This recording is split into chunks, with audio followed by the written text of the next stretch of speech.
Hi, everybody.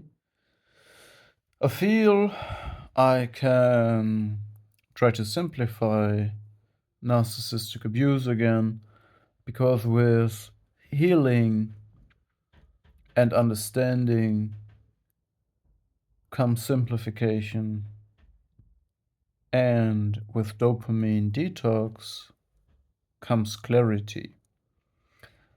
So, narcissistic abuse, especially the mental part of it, not the overt part, that could be easily discerned with people who have constant tantrums and outbursts of rage and aggression and screaming and using even physical violence. That's easy to discern and to prove. But the more overt, the more covert forms, using hidden covert tactics, 1,000 cuts, and a malignant fantasy, is harder to describe to others. And I want to break this down in a very simplified way. This form of narcissistic abuse, when you try to describe it to anyone, to someone, you will have problems because it's almost impossible to describe it. And it's 1,000 small things, and each of these things, everybody will say, well, yeah, that's one small thing, but it's not that bad. All right, let me go to the description.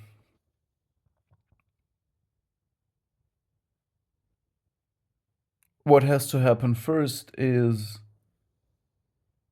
inside the fantasy of the narcissist, a shift of power has to be acted out and take place. So the narcissist has a malignant fantasy that they act based on. Therefore, the space, the physical space around the narcissist becomes a projection of their malignant fantasy.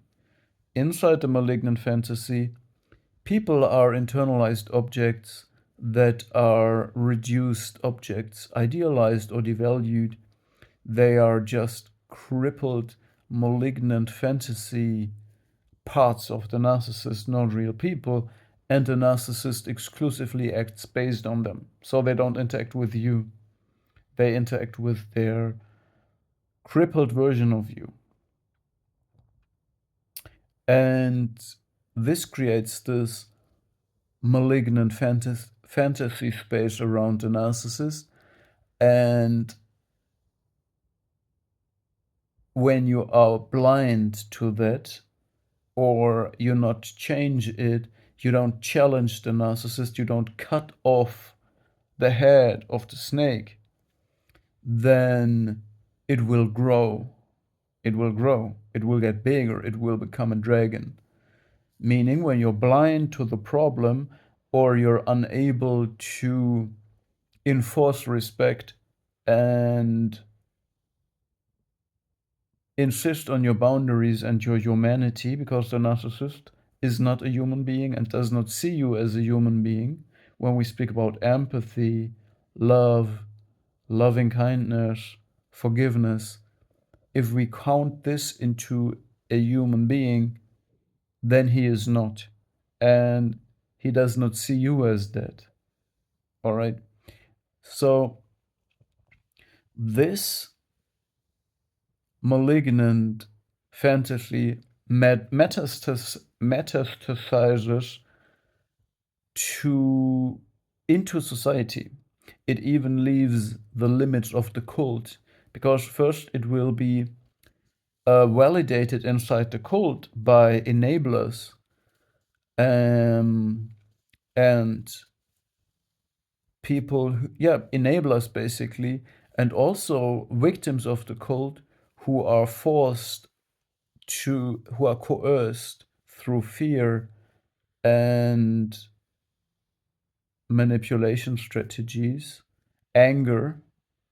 People are forced to walk on eggshells for the narcissist. And this makes them validate the fantasy. And through this process, the fantasy can finally leave the limits of the cult and confuse and metastasize into the head and the perception of people in the further circles around the cult, even without knowing that this is a malignant fantasy that they witness and the narration spun around it, probably by a psychopath that uses the narcissist. So I said it's a simplified version. So let me simplify it again. What happens is a power disbalance.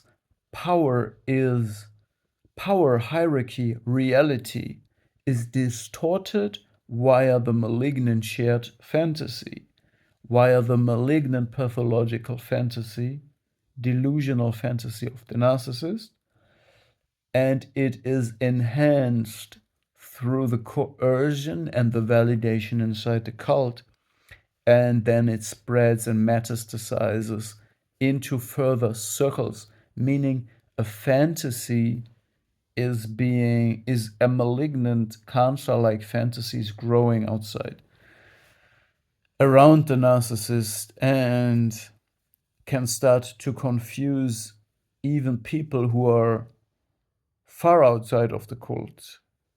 Institutions are fooled, official people are fooled, not only your friends, not only your family members, but huge circles are fooled by this. And everybody wants to be blind to it. Everybody wants to be willfully blind and keep on acting based on this mistake, based on a rotten moral core, on the absence, immoral behavior, a rotten core of no real identity. So the malignant fantasy comes from people with identity disturbance as well as no identity core, people who need to shape, create, and fake identities. And it also is deeply connected to the absence of a real moral core. It's people without conscience, people who can't have a bad conscience, who never regret, never apologize, who don't know what is good or bad, and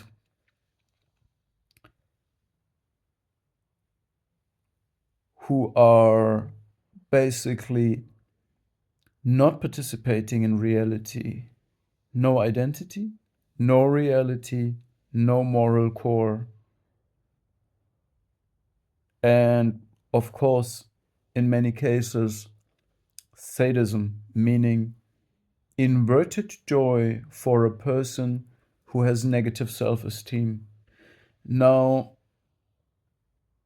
the cure for this is reality, insisting on truth, insisting on boundaries, and the willingness to face and expose the dragon, to not be blind to it.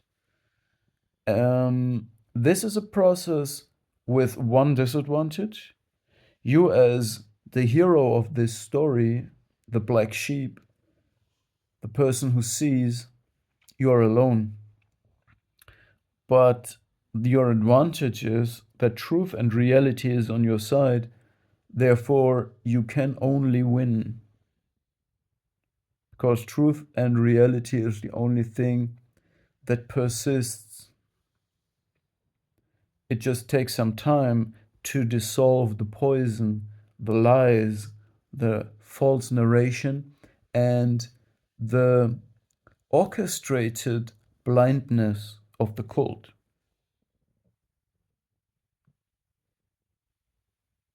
Hope I could simplify it a little bit. So, just let me wrap it up once again. Is a fantasy, a malignant fantasy, that creates a power disbalance that then is acted based on, it's acted out as a theater play, a constant theater play, a delusional theater play, and it's there to create an alternative version of reality. But it's a dead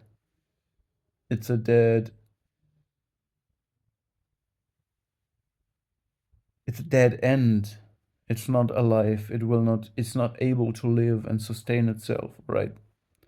That being said, I'm a little bit tired, as you might see. So see you in the next video.